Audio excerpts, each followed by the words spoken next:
അങ്ങോട്ട്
തലേ അങ്ങോട്ടേക്ക്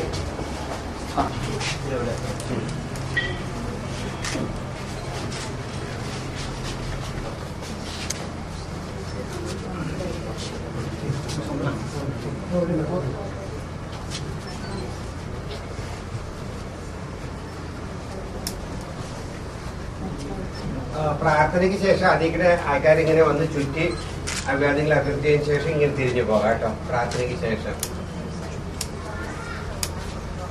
കരയുന്നവരുടെ കർത്താവെ, അറിയുന്നവരുടെ വിളിക്ക് സങ്കടപ്പെടുന്നവരെ ആശ്രയിക്കുകയും ചെയ്യുന്നു. നിന്റെ വാഗ്ദാനങ്ങളുടെ പ്രതീക്ഷയാൽ നിന്റെ ദാസനും പരിശുദ്ധാത്മാവുമായ സർവേശ്വര കർത്താവെ, നിന്നെ ഞാൻ പ്രവർത്തിക്കും. മഹിമയോടെ അന്തിമ വിധി നാളിൽ കർത്താവെ നീ അണയുമ്പോൾ കരുണയോടെ എന്നെ നിർത്തണമേ. നല്ല വരത്തു വലം ഭാഗേ ആരാധിച്ചു വണങ്ങുന്നു.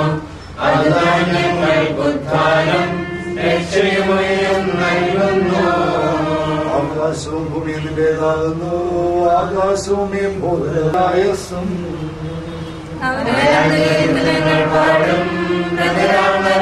പാപങ്ങൾ മായ്ക്കണമേ നിന്നുടയാലേ.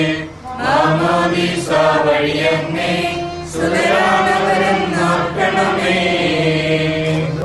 ദൈവശരീരവും അറിവോടെ ഉൾക്കൊണ്ടവരാം നിൽസുതരെ നിത്യവിരുന്നിൽ ചേർക്കണമേ. പൊട്ടിമുളയ്ക്കുന്നു കാഹളനാദം കേൾക്കുമ്പോൾ ജീവനിരിക്കുന്നു. പുത്രനും പരിശുദ്ധാത്മാവിന് സ്തുതി. പുത്രൻ മൃതനാമെന്നിൽ കനിയേണം. ജീവൻ നൽകി മഹോന്നതമാം പ്രഭയുടെ നാട്ടിൽ ചേർക്കണം.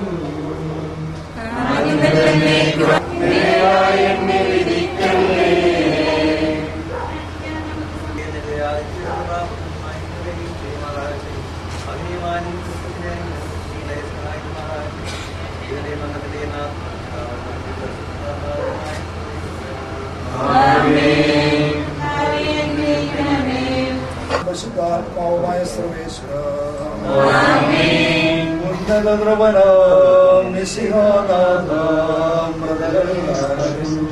പിന്നെ വിളങ്ങും വദനമുടനാൻ വരമരുളേണം.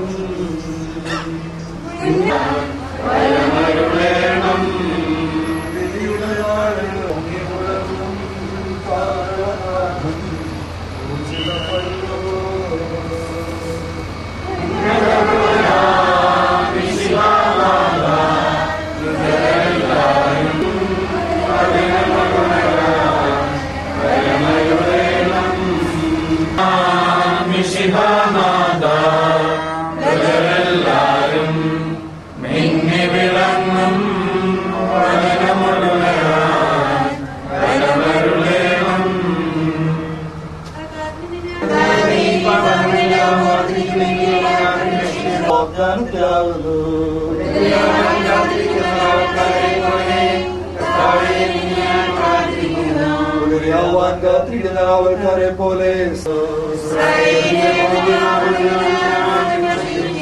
പിതാവിനും പുത്രനും പരിശുദ്ധാത്മാവിന് സ്തുതി.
ഇനി ആരെങ്കിലും കാണാനുണ്ടെങ്കിൽ ഉടൻ വരണം.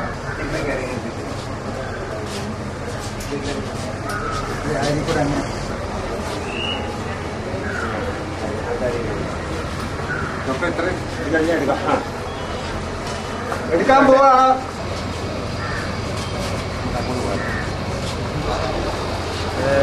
റീത്തെല്ലാം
ഒരു വലിയ മനസ്സിന്റെ ഒരു വലിയ ഹൃദയത്തിൽ അങ്ങനെ ഈ മരണം വഴി ഒരു അതുല്യ വ്യക്തിത്വം, ഒരു നല്ല സന്യാസിനി നമുക്ക് നഷ്ടപ്പെട്ടില്ല. ദൈവത്തിന് നമുക്കൊക്കെ അഭിമാനിക്കാം, നമുക്ക് ദൈവത്തിന് നന്ദി പറയാം. ഇത്രയും ബൃഹത്തായ ഒരു സ്ഥാപനം ഒരൊറ്റ മനുഷ്യൻ നഷ്ടപ്പെടാൻ പാടില്ല. പിതാവിന്റെ പകരത്തിന് കാര്യമില്ല. ആ തരത്തിലുള്ള വളരെ പ്രത്യേകമായ തനതായ ഒരു സ്നേഹി മറ്റാർക്കും ഭാരവും ബുദ്ധിമുട്ടുമായി തീരാതെ സ്നേഹം ശുശ്രൂഷിക്കുന്നു. ഈ സ്ഥാപനത്തിലൂടെ ദൈവസ്നേഹം ശുശ്രൂഷയായിട്ട് ട്രാൻസ്ലേറ്റ് ചെയ്യാൻ പ്രവർത്തനവും അധ്വാനവും ഒക്കെ വളരെ മനോഹരമായിട്ട് സന്തുലിതമായിട്ട് അവതരിപ്പിക്കാൻ ആ ജീവിതത്തിന് കഴിഞ്ഞിട്ടുണ്ട്. അതായിരിക്കും ആ ജീവിതം സമ്പന്നമാണ്, ധന്യമാണ് ആ ജീവിതം. നമ്മുടെ യേശുവിന്റെ വിളിയോട് സന്യാസ വിശ്വസ്തതയിൽ അടിയുറച്ചു നിന്നുകൊണ്ട് പ്രാർത്ഥനയും സ്വപ്നവും ഹൃദയത്തിൽ സൂക്ഷിക്കുകയും ആ സ്വപ്നത്തിന് പ്രായോഗികമായിട്ട് ചിറകുകൾ നൽകിക്കൊണ്ട് അനേക കാര്യങ്ങൾ സേവനങ്ങൾ വേദനിക്കുന്ന തിരുഹൃദയ സന്യാസ സ്ഥാപനങ്ങൾക്കും കുടുംബാംഗങ്ങൾക്കും ബന്ധുമിത്രാദികൾക്കും അനുശോചനം അറിയിക്കുന്നു. ഇതിലേക്ക് ആത്മസ്ഥാനം ചെയ്യുന്നു.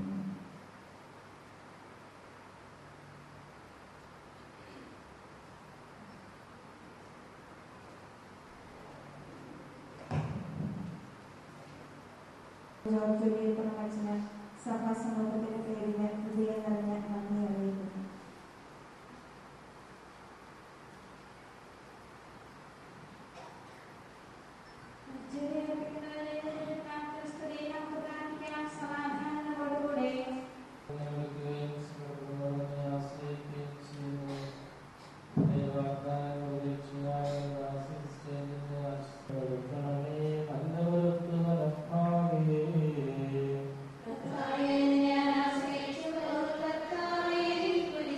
മനസ്സിന്റെ താളം തെറ്റിയവരുടെ രക്ഷകയായി 1/4 നൂറ്റാണ്ടിലേറെ പ്രവർത്തിച്ച സിസ്റ്റർ ഡോക്ടർ ഏഞ്ചൽ മേരി ഓർമ്മയായി. മാനസിക ആരോഗ്യ ചികിത്സാ രംഗത്ത് ശ്രദ്ധേയമായ പ്രവർത്തനം കാഴ്ചവെച്ച അപൂർവം ചിലരിൽ ഒരാളായിരുന്നു സിസ്റ്റർ ഡോക്ടർ ഏഞ്ചൽ മേരി. കൂത്താട്ടുകുളത്തിനടുത്ത് പൂവക്കുളം പനച്ചിക്കൽ ജോൺ മറിയാമ്മ ദമ്പതികളുടെ 6 മക്കളിൽ 4ാമതായി 1934 ജനുവരി 28 ജനിച്ച എൽസിയാണ് പിന്നീട് സിസ്റ്റർ ഡോക്ടർ ഏഞ്ചൽ മേരി ആയത്. പ്രാഥമിക വിദ്യാഭ്യാസം അമനകര LP സ്കൂളിലും മിഡിൽ സ്കൂൾ വിദ്യാഭ്യാസം രാമപുരം സെന്റ് അഗസ്റ്റിൻസ് ഹൈസ്കൂളിലും സെന്റ് റീത്താസിനുമായി പൂർത്തിയാക്കിയ ശേഷം ഹൈസ്കൂൾ വിദ്യാഭ്യാസം ആരക്കുഴ സെന്റ് ജോസഫ്സ് ഹൈസ്കൂളിലായിരുന്നു. 1951 SSLC പാസ്സായ ശേഷം 1952 തിരുഹൃദയ സന്യാസിനി സമൂഹത്തിൽ അംഗമായി ചേർന്നു. 1954 സന്യാസ സഭാ വസ്ത്രസ്വീകരണവും ആദ്യ വ്രതാനുഷ്ഠാനവും നടത്തി. 1954 ചങ്ങനാശ്ശേരി അസംഷൻ കോളേജിൽ നിന്നും ഇന്റർമീഡിയറ്റ് ഫസ്റ്റ് ക്ലാസ്സിൽ പാസ്സായി. 1958 കേരള സർവകലാശാലയിൽ നിന്നും BSc സുവോളജിയിൽ 1ാം റാങ്ക് നേടി ഗോൾഡ് മെഡലിന് അർഹയായി. 1959 വൈദ്യശാസ്ത്ര പഠനത്തിനായി ജർമ്മനിയിലെ ബോൺ യൂണിവേഴ്സിറ്റിയിൽ ചേർന്നു. 1965 പഠനം പൂർത്തിയാക്കി തിരികെ നാട്ടിലേക്ക് മടങ്ങിയത് ഒരു ഹോസ്പിറ്റൽ ആരംഭിക്കുവാനുള്ള സാധന സാമഗ്രികളുമായിട്ടായിരുന്നു. 1970 പൈങ്കുളത്ത് ഇപ്പോൾ അനാഥശാല പ്രവർത്തിക്കുന്ന സ്ഥലത്ത് 20 കിടക്കകളോടുകൂടി ഒരു ചെറിയ ആശുപത്രി തുടങ്ങി. അതോടൊപ്പം 1972 മുതലക്കോണം ഹോസ്പിറ്റലിന്റെ ആദ്യ ഭാഗം പൂർത്തിയാക്കി. തുടർന്ന് പൈങ്കുളത്തും മുതലക്കോടത്തുമായി സേവനമനുഷ്ഠിച്ചു. പൈങ്കുളത്ത് മാനസിക രോഗികളുടെ എണ്ണം വർദ്ധിച്ചു വരുന്നതിനെ തുടർന്ന് ഡോക്ടർ ഏഞ്ചൽ സൈക്യാട്രിയിൽ കൂടുതൽ പഠിക്കുന്നതിനായി 1973 വീണ്ടും ജർമ്മനിക്ക് പോവുകയും സൈക്യാട്രിയിൽ ഉന്നത ബിരുദം നേടുകയും ചെയ്തു. 1975 ജർമ്മനിയിൽ നിന്നും തിരിച്ചുവന്ന് ഇപ്പോഴുള്ള ആശുപത്രിക്ക് തറക്കല്ലിട്ടു. പഠനാനന്തരം 1979 മാർച്ച് 11 ജർമ്മനിയിൽ നിന്ന് നഴ്സിംഗ് പഠനം പൂർത്തിയാക്കി വന്ന ഏതാനും സഹോദരിമാരോടൊപ്പം ഇന്നത്തെ പൈങ്കുളം SH ഹോസ്പിറ്റലിന് ആരംഭം കുറിച്ചു. 1986 ഡോക്ടർ ഏഞ്ചലിന് അമേരിക്കയിൽ ബാർട്ടിമോറിൽ EEG ആൽക്കഹോൾ അനോണിമസ് എന്ന ഗ്രൂപ്പിനെ കുറിച്ചുള്ള വിദഗ്ധമായ പഠനം വഴി രോഗി ശുശ്രൂഷാ രംഗം കൂടുതൽ മെച്ചമാക്കുവാൻ സാധിച്ചു. മറ്റാർക്കും തകർക്കാനാവാത്ത ആഴമായ ആത്മധൈര്യം കൊണ്ട് ജീവിതപാതയിൽ ഏറെ വൻകാര്യങ്ങൾ പ്രാവർത്തികമാക്കുവാൻ സിസ്റ്റർ ഏഞ്ചലിന് കഴിഞ്ഞു. അസാധാരണമായ മനധൈര്യവും കാര്യങ്ങൾ നടപ്പാക്കാനുള്ള ഉറച്ച തീരുമാനവും ഏറെ കാര്യങ്ങൾ ചെയ്യുവാൻ കാരണമായി. സ്നേഹത്തിൻ്റെ ആ മാലാഖ നിത്യസമ്മാനത്തിലേക്ക് വിളിക്കപ്പെട്ട് കഴിഞ്ഞപ്പോൾ ഒത്തിരി ഓർമ്മകൾ അവശേഷിപ്പിച്ചുകൊണ്ടാണ് കടന്നുപോയത്. ആ മാലാഖയുടെ വലിയൊരു സ്വപ്നമായിരുന്നു മനോരോഗികൾക്ക് വേണ്ടിയുള്ള ഈ സൈക്യാട്രിക് ഹോസ്പിറ്റലും അവരെ പുനരധിവസിപ്പിക്കുവാനായി റീഹാബിലിറ്റേഷൻ സെൻ്ററായി മടക്കത്താനത്ത് നിർമ്മിതമായ സംവിധാനങ്ങളുമെല്ലാം നമ്മുടെ പ്രാർത്ഥനകളിൽ ഓർമ്മകളിൽ എന്നുമെന്നും സൂക്ഷിക്കാം. ആ ജീവിതം എന്നുമെന്നും സർവശക്തനായ ദൈവത്തിൻ്റെ തിരുമുഖം ദർശിച്ചുകൊണ്ട് സ്വർഗത്തിൽ എന്നുമെന്നും ജീവിക്കട്ടെ എന്ന് ആശംസിക്കാം, പ്രാർത്ഥിക്കാം. അസ്വസ്ഥത നിറഞ്ഞ മനസ്സുകൾക്ക് ഡോക്ടർ ഏഞ്ചലിന്റെ മുഖദർശനം ഒരു ശാന്തി തീരമായിരുന്നു. രോഗി പരിചരണത്തിനൊപ്പം ദുഃഖം അനുഭവിക്കുന്നവർക്കും കുറവ് അനുഭവിക്കുന്നവർക്കുമുള്ള പങ്കുവയ്ക്കൽ സിസ്റ്റർ ഏഞ്ചലിന്റെ ജീവിത ശൈലിയായിരുന്നു. നിസ്വാർത്ഥവും പ്രശംസനീയമായ സേവനത്തിന് അംഗീകാരമായി മികച്ച സാമൂഹിക പ്രവർത്തനത്തിന് Indian council of welfare award 2000 AKCC award 2000 മികച്ച IMA പ്രസിഡന്റ് അവാർഡ് എന്നിവ ഡോക്ടർ ഏഞ്ചലിന് ലഭിച്ച അംഗീകാരങ്ങളിൽ ചിലതാണ്.